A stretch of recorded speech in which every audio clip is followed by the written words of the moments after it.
brown paper tickets, but there'll be more information on Facebook come Monday. So with that, our next partner, Arcade, is going to share a few words.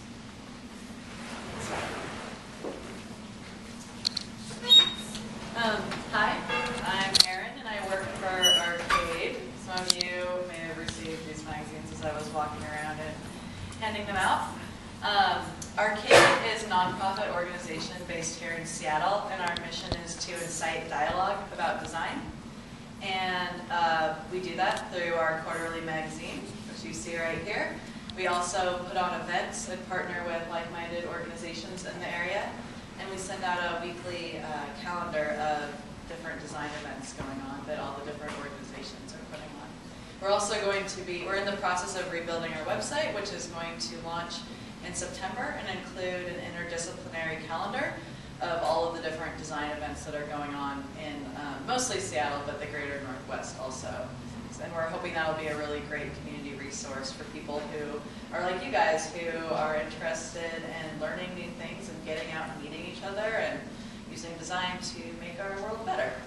So I wish I had brought more magazines because I think that I actually ran out. But if you don't have a copy and you would like one, there's 2 left. You guys can brawl, maybe. One was already taken. Yeah. How many people, raise your hand if you don't have a magazine and you would like a magazine. Anyway, if people want magazines, I can. Our office is really close to here, so we can get more. But yeah, and I was stupid. I didn't bring sign up for an email list. But if you'd like to be on our email list, you can visit our website, which is arcadenw.org, and sign up. And we're going to be having a fun launch party on the 7th of September, which is basically just a big fun party with a bunch of designers, so can't really go wrong there. Anyway, thanks. And then one last announcement before Donald comes up.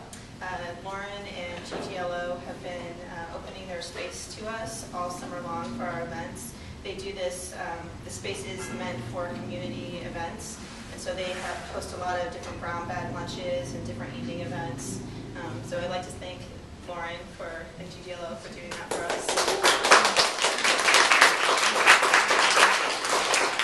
And for housekeeping, I think the biggest one is that if you need to use the restroom, it's head towards the kitchen, and there'll be a door on the left that's propped open. Go through it. Don't unprop the door, otherwise it'll be shut. Was there anything else? I think that's it. If you have any questions, though, about space or anything else, what we do, did you already mention the posters? And I forgot, so with the Seattle Design Festival, if you saw the posters that are up there, we actually have a couple of different sizes and a bunch of postcards. Please take as many as you like, put them up in your organizations or around your neighborhood, or just share them with people that might be interested in the festival. Postcards are really handy. They have a lot of information on who's participating and how you can get more information, but we've got a lot and you need to get them out there. So yeah, there's even in the cardboard box at the very end of that, there's a bunch of tubes. So if you are adamant about putting them up in your neighborhood, grab a bunch, use a tube. I'm sure we'll all be glad to get the word out on that. Cornell Anderson, I know, did the posters. That's pretty awesome looking. Thanks. Donald? Our presenter for the evening, Donald.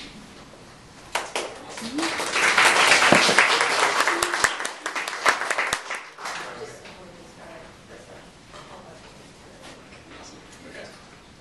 Hey everyone. How's it going? Hey. Good. Cool. So there we go. Mutants versus designers. It was infection, dissection, and mutation, which was going to be like this zombie theme, but it turns out the more that I actually started to kind of write the slides, that it was more of an X-Men theme, which are mutants, not zombies. And the topic changed a little bit too, which is why startups beat incumbents on product design. If at any point you guys have like thoughts or questions, just stop me. It's like a really small group, which is kind of cool, so super informal. So the question that I feel like people ask themselves a lot, and I ask myself, is how exactly are startups sort of setting the pace for product design. And large companies, a lot of times, look like amateurs and copy what they do and try and incorporate it in their products. More specifically, why didn't Intuit build Mint? There we go. Why didn't Intuit build Mint? And I lost my connection to the laptop. Maybe, there we go. I'll just cue you. So, and why didn't Google build Sparrow? Are you guys are familiar with those products? Mint, Sparrow. So Sparrow was a Gmail, at first a Gmail specific mail reader. Google just bought the Sparrow team, and that entire team is now going to be working on like Gmail for iOS, which is great. Like Gmail for iOS is going to be really cool now because it's kind of a shitty like HTML5 like native abomination. But the thing is that that's a really expensive way to build a product. Like, why do they have to do that? Why can't they do it in-house? So, next slide. I'm of the opinion that it comes down to two things: organizational differences and people differences. There's something different about how these organizations are structured, and there's something different about like the people who work there and like what they actually are. So, next slide. So it's different about people.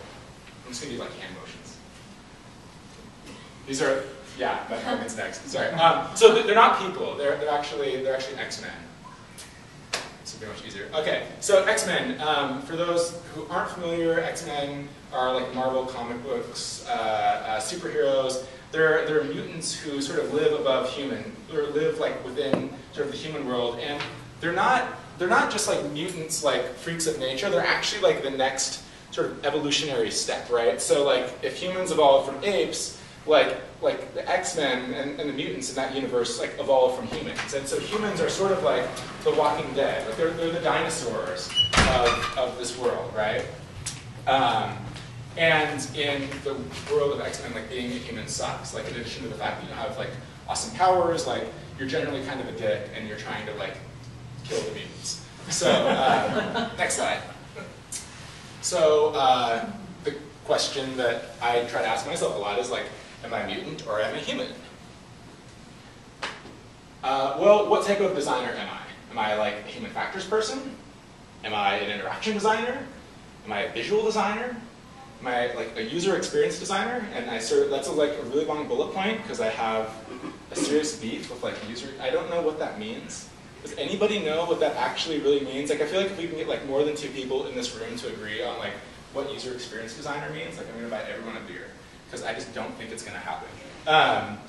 What type of designer am I? Am I a developer? Wait, hold on. Developer's not a designer. So next slide. Oh snap! I'm a human. Like, and we generally, like most of us are, because mutants are super rare. In fact, unless you're like 3 or more of those bullet points on the previous slide, like you're probably human. Like I'm a human, and like that's okay. But the truth is there are mutants among us. So let's go to the next slide. So the interesting thing about those bullet points, like human factors, interaction designer, visual designer, developer, is that those aren't actually roles to mutants. Like those are disciplines, right? Like those are things that you do, it's not what you are. And so, that's actually a typo. Designers do most, it's actually mutants do most, if not all of them. So, next slide. In fact, they do more of just about everything. So, mutants do human factors work, they do interaction design, they do visual design, they do visual design. What the hell, right? Like, if we're like a traditional user experience person, if we're an interaction designer, that's kind of like, that's not what I do. That's what those other people who get paid a lot less than I do. But it's true, they do. And in fact, like visual design, like one thing I hear a lot when I talk to like user experience people or human factors people, like, well, I'm not that kind of designer, right? Like, you know, the visual design. That's not what I don't make things pretty. We almost like look down our nose on that. But next slide, please. But I think it's really important. So why visual design?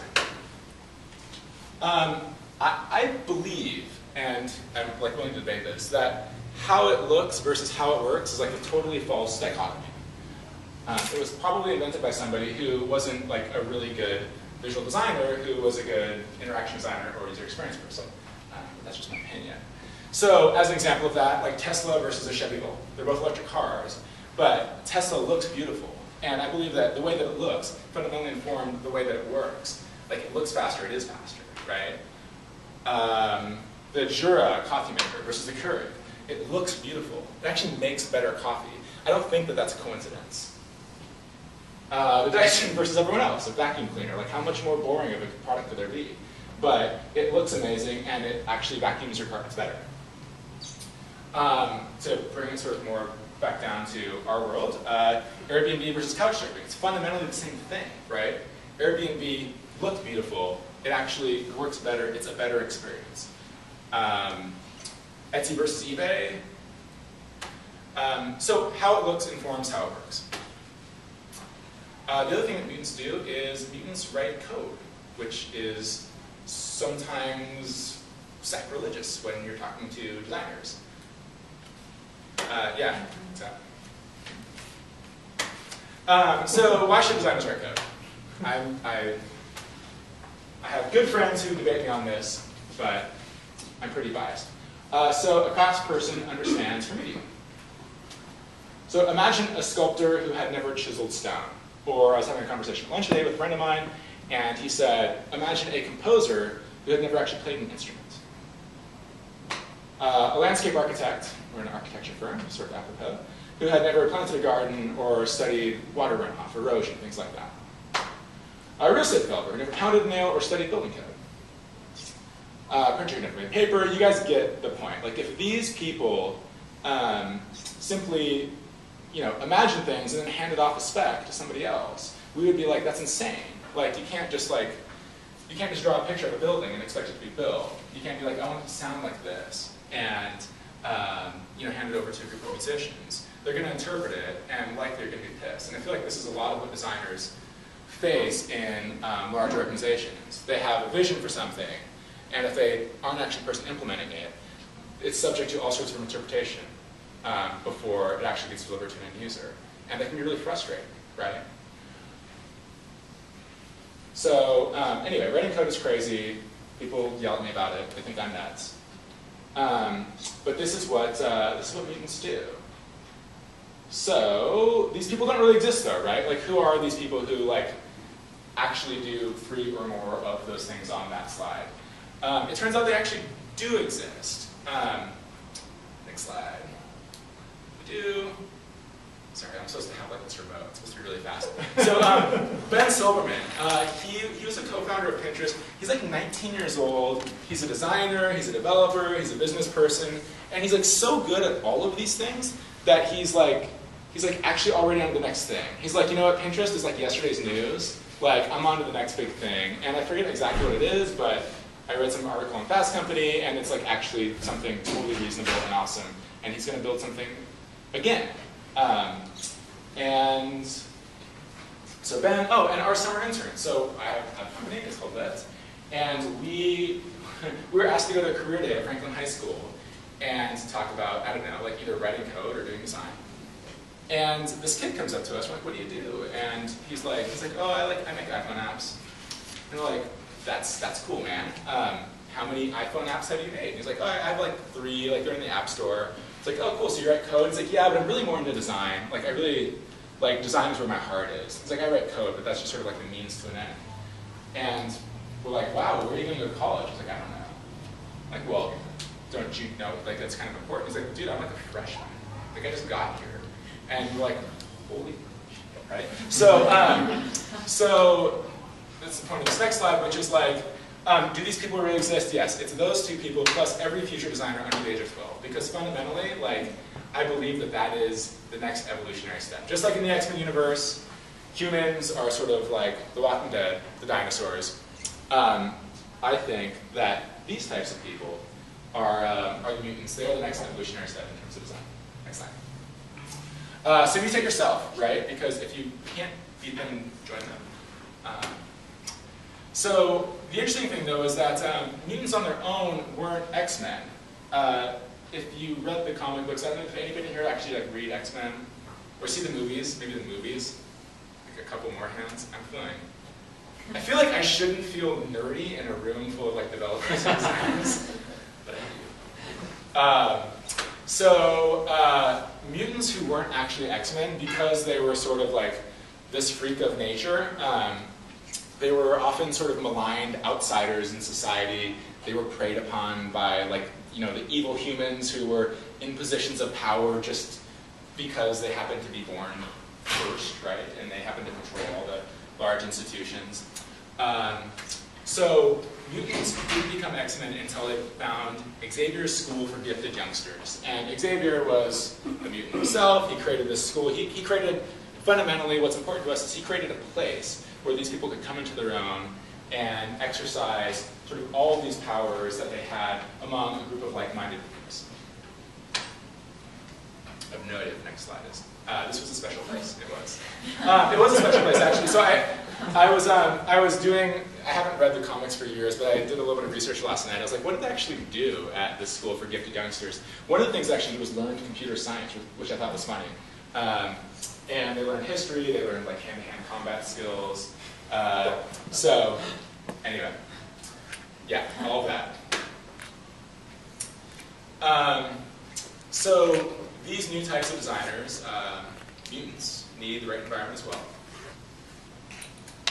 So big companies generally aren't the right place for these people. They get frustrated. Big companies tend to be slow. They tend to focus on like deep specialization, which you know, segments people into like segregated groups, like maybe in different offices. God forbid, sometimes like different buildings. Like imagine that. But that stuff is really bad, and you know, mutants are never going to encounter other mutants, and they'll never be able to become X-Men and build these really badass teams that can like ship cool things. So startups, and like startups, let's just sort of like say that includes small companies as well, are totally different, generally. So speed is king in startups. No one waits for spec to write code. No one waits for design mocks either, which can be like really frustrating if you're a designer. You're like, dude, I haven't designed that yet. Like, why are you writing the code? And they're like, dude, because speed is king, not a spec. And in teams like this, if you fail to provide the design or the vision for something by the time a developer sits down in his chair and is ready to, or her chair, and is ready to actually write that code, it's your fault, not theirs, right? So speed is king.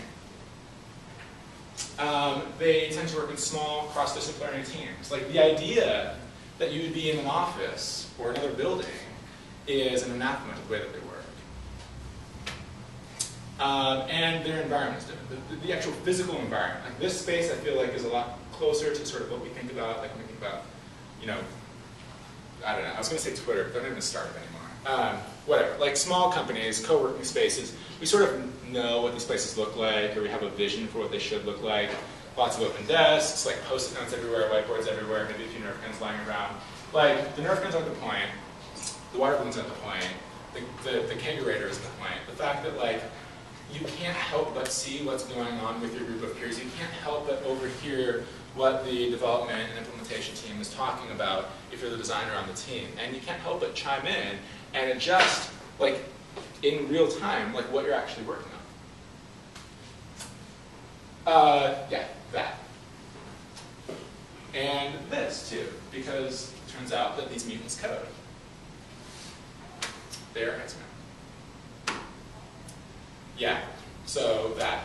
I don't know, like some of you in Getting might be like, cool, that's like totally awesome, I want to be an X-Men, and some of you are like, what the fuck, what do I do now? Like, this is great now. So I would suggest that you become a mutant yourself.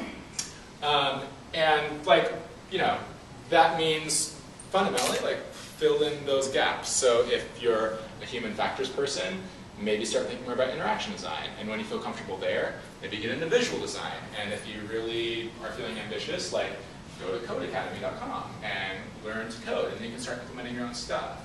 Like it's a lot of work. The X-Men had something called the Danger Room, where they would go and like fight these giant robots, and like a lot of times get their teeth kicked in. But after a while, they became really good at this. So I'm not saying it's easy, but it's definitely doable. And like the things that need to be done are totally known, which is nice, because that's most of the battle, right? So after you become a mutant yourself, like you can try and mutate your organization. And I had a few bullets on what these sort of, Xavier School for Gifted Youngsters organizations look like, but sort of, create your own organization in your own mind. Like, what would the ideal situation for you look like, where you're working maybe in a cross-functional team, or you're deeply embedded, or you're managing, you're managing that feature all the way through, and take very small baby steps inside of the team that you're working on to make that happen. Maybe it just means moving your desk. You're like, screw it, I don't care about that office anymore. Like, yeah, whatever, that was my office, but I'm going to go into this cubicle area where all the developers are, so I can just hear what they're talking about, and I'm there. And when they have a question, instead of going, oh fuck, I have to get up and like walk all the way over to where Donald works and ask him how I should handle this particular thing, they're just like, and they just yell, and you're like, yeah, do X, Y, and Z, or I'm coming over to your desk right now. Seek open spaces, throw out the spec if that's possible.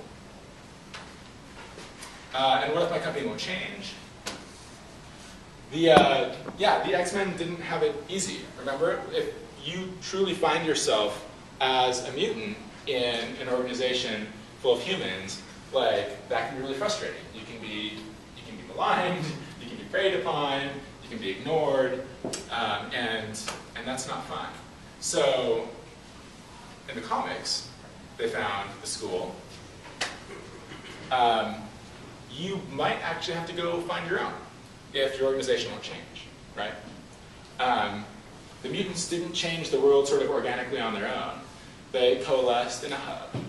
And so, for the people in this room, if they become mutants themselves, if they try to change your organization and they're not as successful at it as they wish they were, the solution might be to say, screw it, I'm going to leave like Microsoft or Amazon or wherever we may work, and go work at some really small company that actually values these things, and I can work with people who think the way that I do, and who are cross-trained in the way, who have mutated in the way that I've mutated myself. So, Godspeed, mutants. Yeah, so that's it. It's a short talk. I think we had 45 minutes, so there's like plenty of time for questions.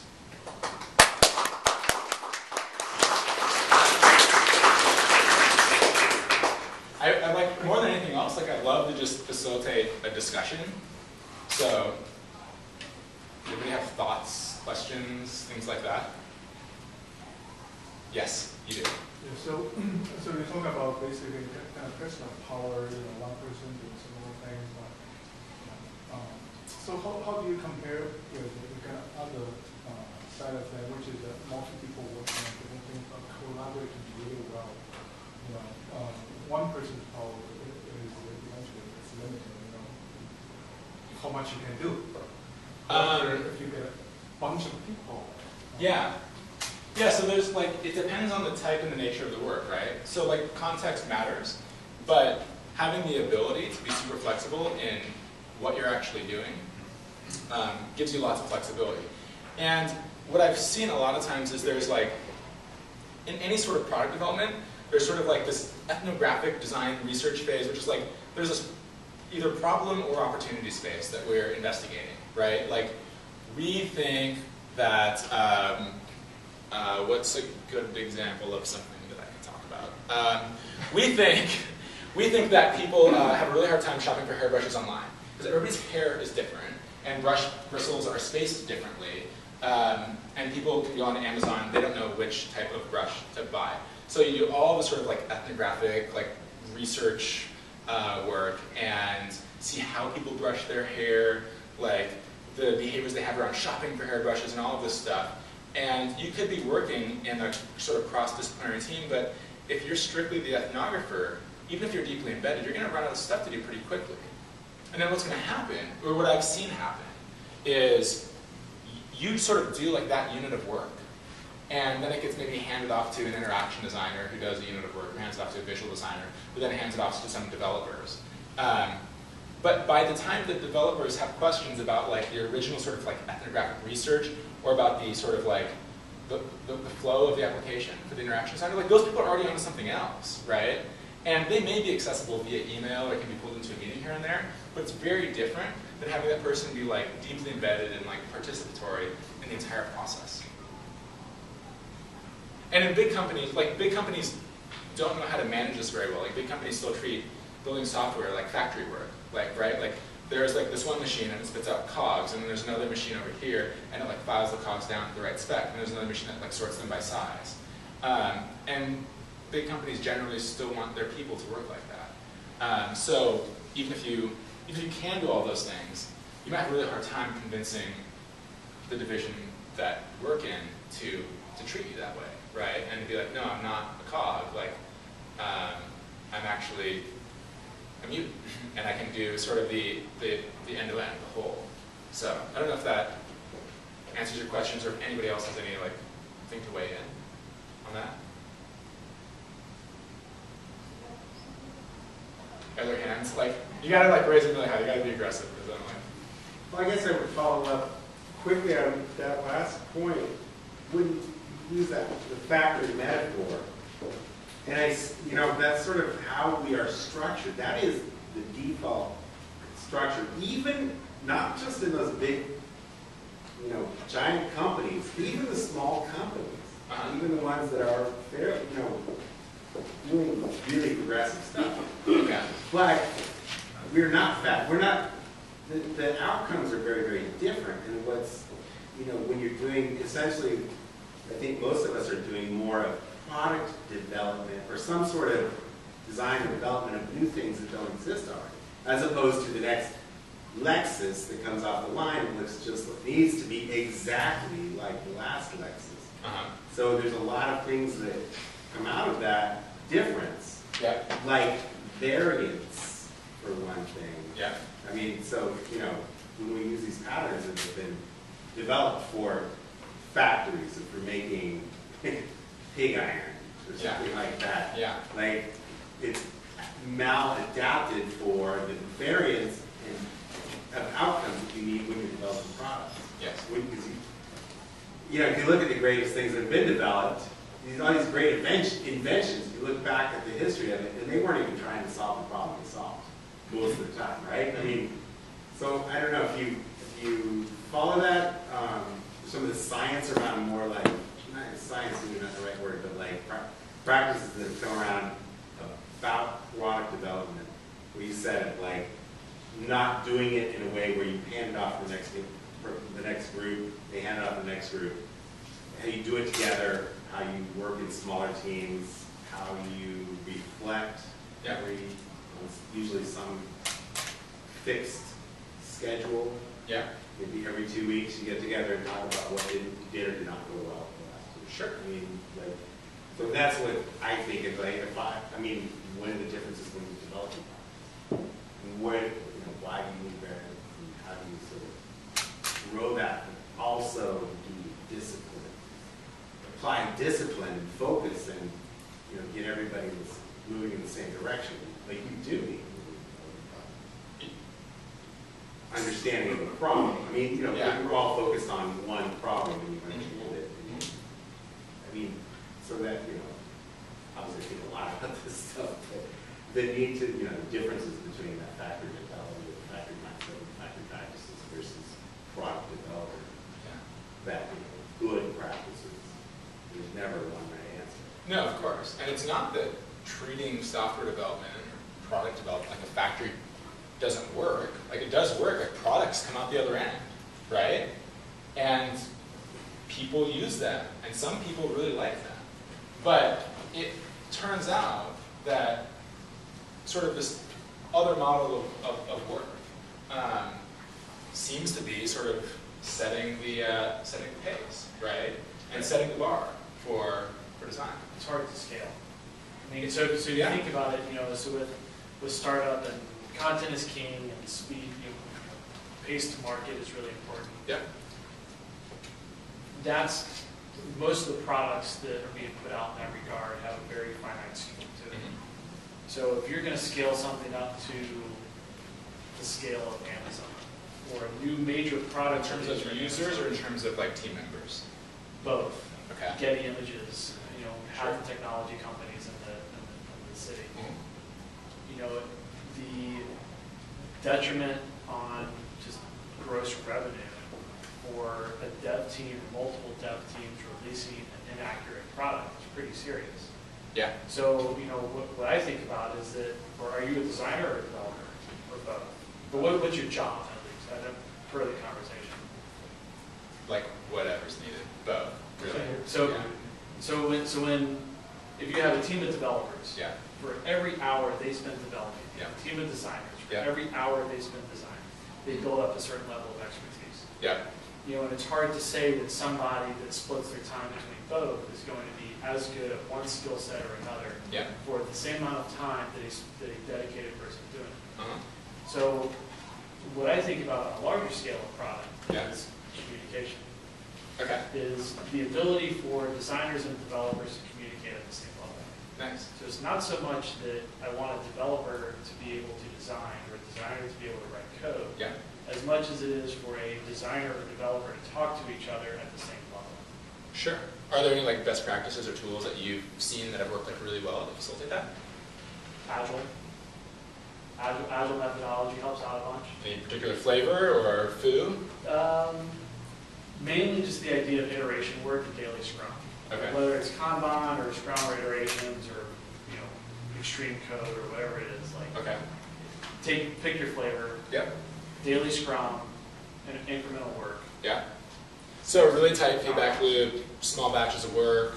Yeah. Okay. Yeah, Cool. you know, define endpoints. Yeah. Yeah. So Definitely. instead of thinking about a 6-month project, well, our release is in December and we're in January. Yep. Or I mean, those are huge chunks of projects. Mhm. That's what a project manager should be thinking about. It's not what a developer or designer should be thinking about. Yeah. They should be thinking about whatever I'm working on today, this week, and this Scrum. Yeah. I need to make this as best as possible. Yeah. Yeah. I agree. I think like visible work, which is important to Agile, small batches, WIP limits, like tight feedback loops between sort of all the people involved, all those things are super important. So I wouldn't disagree at all. That said, big companies are still getting the shit kicked out of them by smaller teams. And it doesn't scale. Like fundamentally it doesn't scale. Like what happens with a lot of these small teams, and this is going to be an interesting thing to see over the next probably 10 years, right, is with these small teams, as they become successful, they start to become crusty, and they start to like, you know, and maybe it's a function, maybe it's just a function of sort of like organizational, like sort of the natural sort of organization, natural way organizations grow. Maybe it's a function of their boards bringing in professional managers who cut their teeth at some of these like legacy companies who have a factory style of work. Like I'm not really sure, but what does happen is as they become successful, they start to emulate the incumbents. They become old, they become crusty, and then somebody comes in and kicks their teeth, right? I think it's a traditional organizational structure. Yeah. You know, whereas if you look at a structure like IDEO, Mhm. or some of the Intel dev teams or the Yep. Getty dev teams where they're working on a flat, you know, and I've read, I think even Microsoft might be working at some of this level, or you're working on at a linear level where you have team leaders, Mhm. and then they put together the group, the working group that's going to produce a piece. Yeah. That working group may not be the same for the next project. Yep. Keeps it fresh. Yeah, no, totally. Yeah, and it keeps people moving around, and it, like there doesn't become like you don't get, you know, you don't get these entrenched sort of layers in the organization. So, yeah, I agree. Middle management is tough. A lot of really bad middle managers. There's been like really good like, I mean, we're talking about like the product manager layer fundamentally, and like sometimes that's totally needed, right? Sometimes not. So. Sounds like what you're describing is really management problem, right? Crustiness. There's nothing that stops big companies from forming small teams. Why do them do that? Yeah. Well, so yes. Like again, I thought that like I pointed out two things that I think are sort of the edge that small companies and startups have over large companies. One is the type of people that they're bringing in, these sort of cross-disciplinary freaks of nature who can actually do all of these things well. Like, I hear a lot, but it's hard to do all these things well. What I'm saying is there are these weird freaks, there are these beasts among us who are actually doing all of these things well. and we've never seen anything like it before in our lives, but they're out there, right? So that's part of it. The other part of it is that, that the organizations fundamentally look different. And I can't say, like, what is Microsoft doing or not doing, and will it be successful, because I'm actually not convinced that the structure that I'm talking about these small teams having as being something that you can just sort of, you know, transplant onto a large company, just like you can't transplant what a large company does into a small company.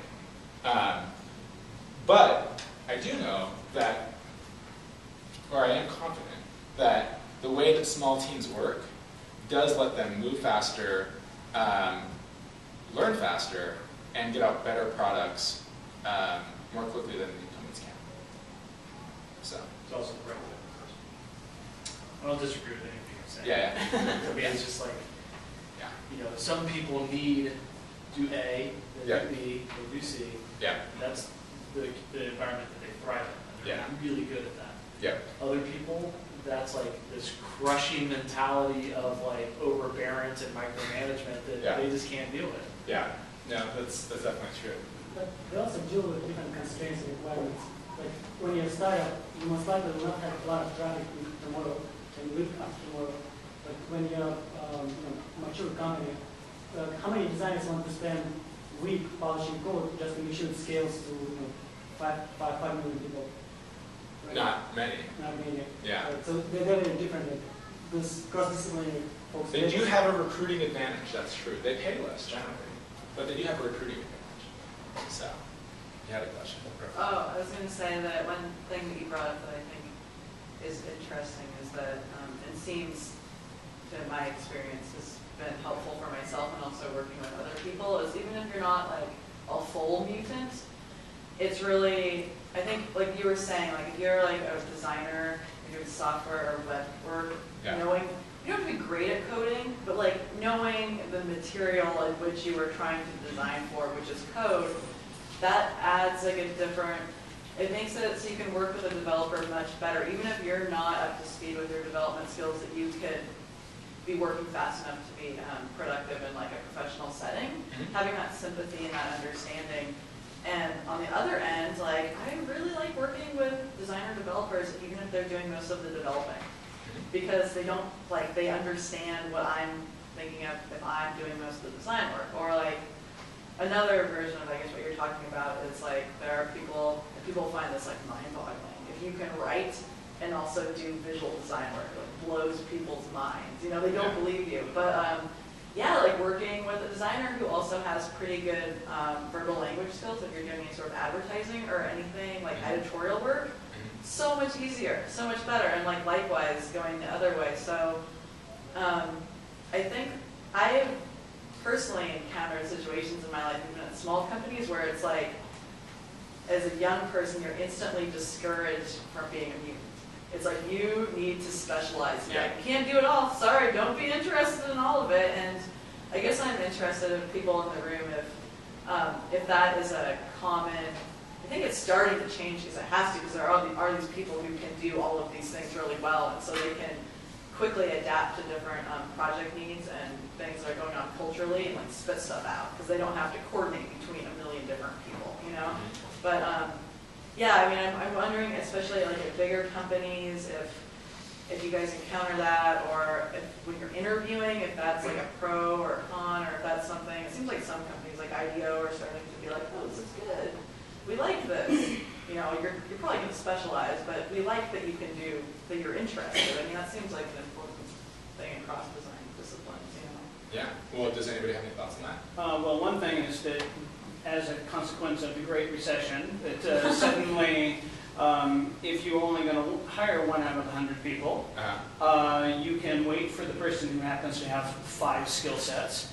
And that ends up in the job description is suddenly, oh yeah, we want you to actually know HTML and interaction design and usability and be a visual designer. And that's sort of the job descriptions I saw in the last year. Yeah. I mean, one comment on that is like, sort of, people make fun of job postings that like ask for unicorns, right? And unicorns are like designer developers, like you guys. So like I'm saying mutants like generally, like in the recruiter world, it's like unicorn. But the thing is like, and I even read posts like, stop asking for unicorns, right? Like, they don't exist. But I think the reason that we continue to see job posts that ask for unicorns is because every once in a while, like they actually do stumble across those people. And if they're not so fortunate to actually hire them, they meet one of them that works for another company and they just like salivate, right? Especially if like you're like an early stage startup founder, because you need those people so bad.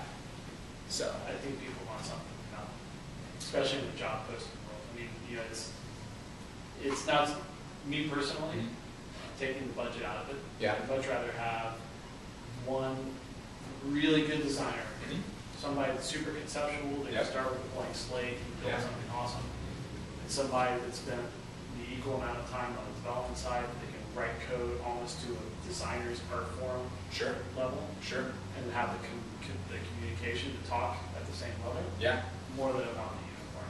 Sure. Because it just ends up being better. Now, I mean, the unicorn thing, I feel like, is somebody they're looking for. If I look at a job posting and somebody's asking for that unicorn, chances are I'm going to guess that they're going to want the person that can do everything because they don't want to hire two. Sure. Yeah. I mean, so like obviously economics plays a factor in this, right? Like if you have 12 months of runway and hiring anybody is going to take you down to like 9 months of runway, and hiring 2 people is going to take you down to 6. Like you're going to try really hard to just hire one person.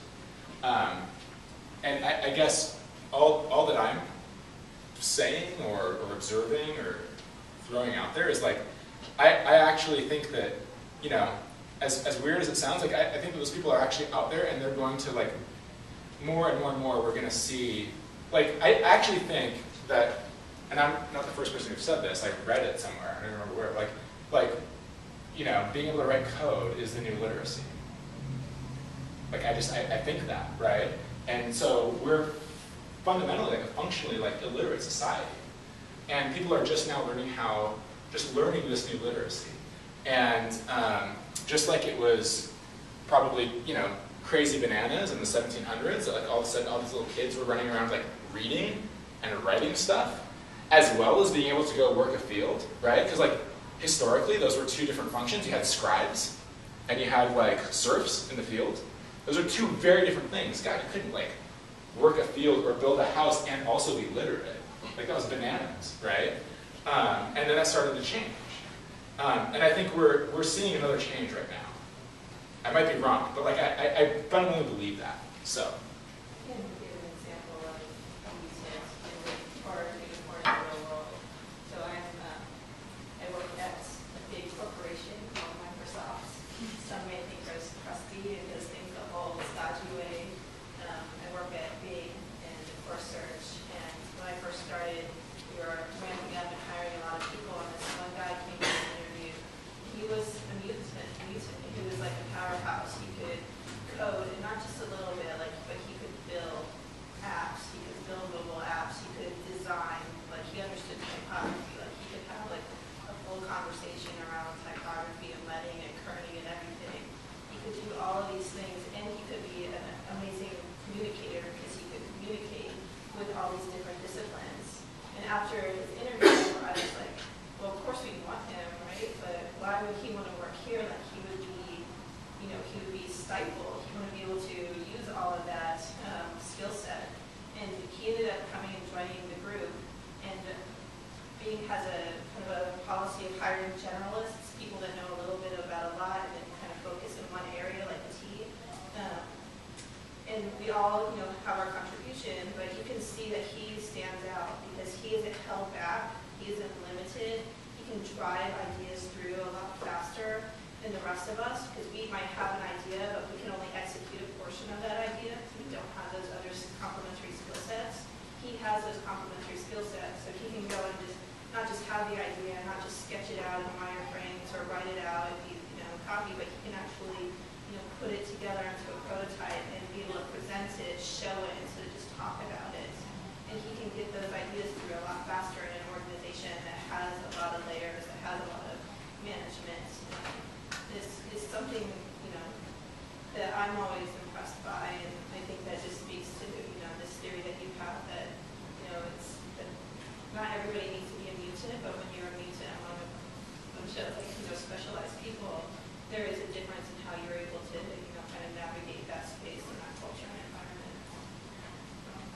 it scares me a little bit. I don't know if I want to be a mutant. Like, I'm pretty happy being a specialized. Like, I'm good at really one thing, but it is interesting that you do see that difference in how people are able to work and how their skill sets are. Now, you mentioned cross-discipline teams. When you're really trying to pursue that as a model, I mean, there's some research tonight, in my experience, that it's when you design those teams, that each person should have one.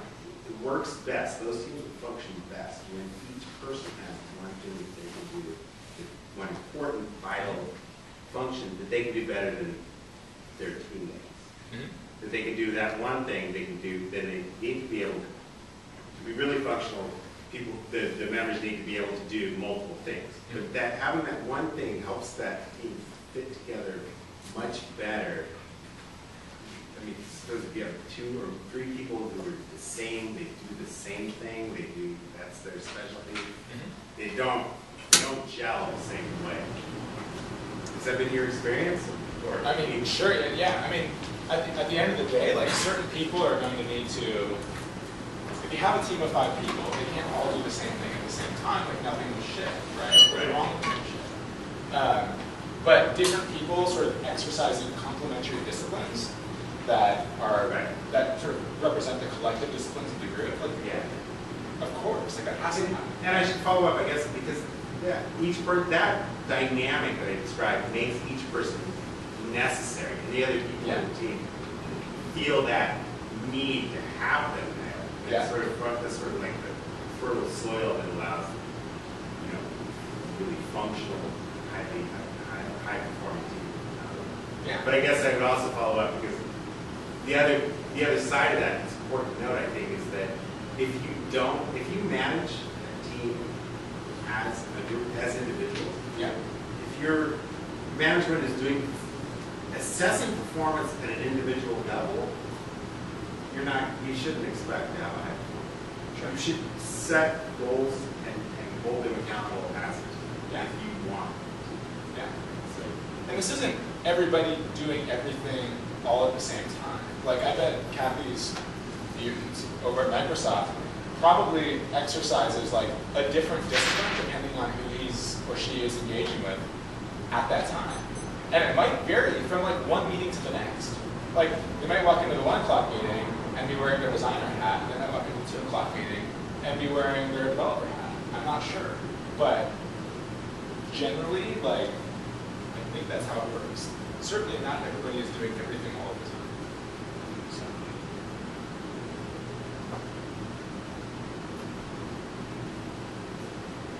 All right, guys. Well, anything else? If not, Godspeed, mutants. You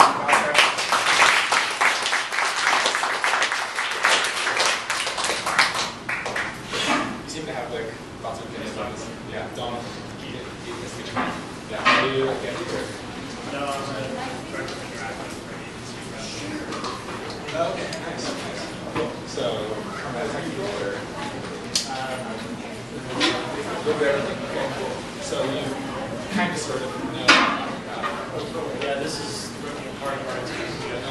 Project management, project management.